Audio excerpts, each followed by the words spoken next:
আসসালামু আলাইকুম ওয়া রাহমাতুল্লাহি ওয়া বারাকাতুহু। সার্ফ থিংকার ডিজিটাল মার্কেটিং এজেন্সিতে আপনাকে আবারও স্বাগতম। আমি Mohammad Saifur Rahman, founder and CEO of Surf Thinker. আজকে একটি গুরুত্বপূর্ণ টপিকস নিয়ে কথা বলবো, সেটা হচ্ছে সময়ের সাথে সাথে আসলে বিজনেসের পরিবর্তনটা কিভাবে আনা যায়। আমরা অনেকে শুরু করি, কাজ করি এবং দীর্ঘদিন ধরে আমি আসলে একটা জায়গায় স্টাক থাকি। তো এক জায়গায় আসলে স্টাক হয়ে থাকার সুযোগ নাই। যদি সময়ের সাথে সাথে আপনি পরিবর্তন না হন, তাহলে আপনি একটা পর্যায়ে হারায় যাবেন, এটাই স্বাভাবিক। একটা জিনিস মনে রাখবেন, সেটা হচ্ছে হয় আপনি আপ ট্রেন্ডে আছেন, নয় আপনি ডাউন ট্রেন্ডে আছেন। কিন্তু এক জায়গায় স্টাক থাকার আসলে চাইলেও কোনো সুযোগ নাই। বিজনেস এক জায়গায় থাকার সুযোগ থাকে না, হয় উপরে যাচ্ছেন নয় আপনি নিচের দিকে যাচ্ছেন। আমরা অনেক সময় রিয়েল টাইমে ক্যালকুলেশন গুলা করি না, যে আমার বাজেট কত, খরচ হচ্ছে কত, সেই অনুযায়ী আজকের দিনে রেজাল্ট আসছে কত। ঠিক আছে, এগুলো আসলে আমরা প্রতিদিন আসলে হিসাব রাখি না, না রাখার কারণে সমস্যা হয়। এই ভিডিওতে আমি কিছু আইডিয়া দিব যে কিভাবে হচ্ছে যে আপনি এই ইয়েটা সেট আপ করবেন, যাতে করে আপনি সময়ের সাথে সাথে পরিবর্তন হতে পারেন। এগুলো জাস্ট একটা উদাহরণ। যেহেতু নতুন বছর আসতেছে, আপনি আপনার মতো করে একটা সিস্টেম আপনি বানিয়ে নেবেন, যে কোন পর্যায়ে গিয়ে আপনি কি পরিবর্তন করবেন। ঠিক আছে, যখন ধরেন আপনি একদম শুরু করলেন, শুরু করার স্টেজটা একরকম ছিল, যখন আপনি 10টা সেলে গেলেন তখন আপনি কতটুকু পরিবর্তন করবেন বা কি কি পরিবর্তন করবেন। 10 থেকে যখন আপনি 20-এ গেলেন, 20 থেকে 50-এ গেলেন, 50 থেকে 100 গেলেন, এই যে মানে ইয়াটা ধাপে ধাপে পরিবর্তন হওয়ার যে বিষয়টা, এই জিনিসটা আপনি করতেছেন কিনা, এটা হচ্ছে খুব ইম্পর্টেন্ট। স্ক্রিনে যদি আমি দেখাই, এখানে কিছু বিষয় আমি এনশিওর করেছি। জাস্ট এগুলো হচ্ছে উদাহরণ। ধরেন 10 সেল, ঠিক আছে, আপনি টার্গেট নিলেন যে আমি শুরু করেছি, যখন আমি 10টা সেলে যাব তখন হয়তো আমি আমার প্রোডাক্টের প্যাকেজিংটা ঠিক করব।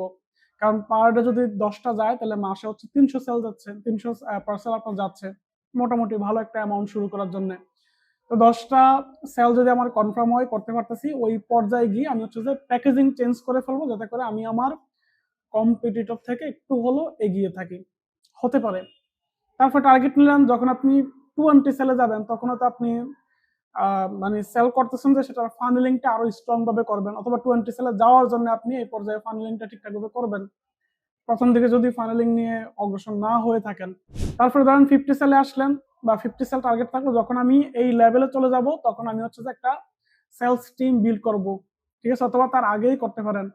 ঠিক আছে, সেটা হোক ভার্চুয়াল, হোক হচ্ছে ফিজিক্যাল, ঠিক আছে, যেভাবেই হয় আপনি হচ্ছে একটা সেলস টিম বিল্ড করলেন। তারপরে ধরেন আপনি টার্গেট নিলেন, যখন আমি 100 সেলে যাচ্ছি তখন হয়তো আমি বিএসটিআই এর সার্টিফিকেশন নিয়ে নিব, অনুমোদন নিয়ে নিব।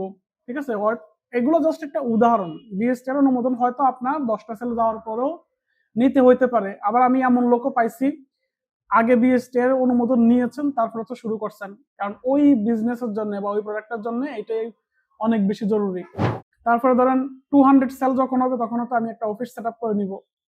ঠিক আছে, তো এইভাবে হচ্ছে যে আপনার সেলস হওয়ার সাথে সাথে আপনার একটা পরিবর্তন করার প্ল্যান থাকতে হবে। এই পরিবর্তনটা আসলে বিজনেসে দেখা যাইতে হবে।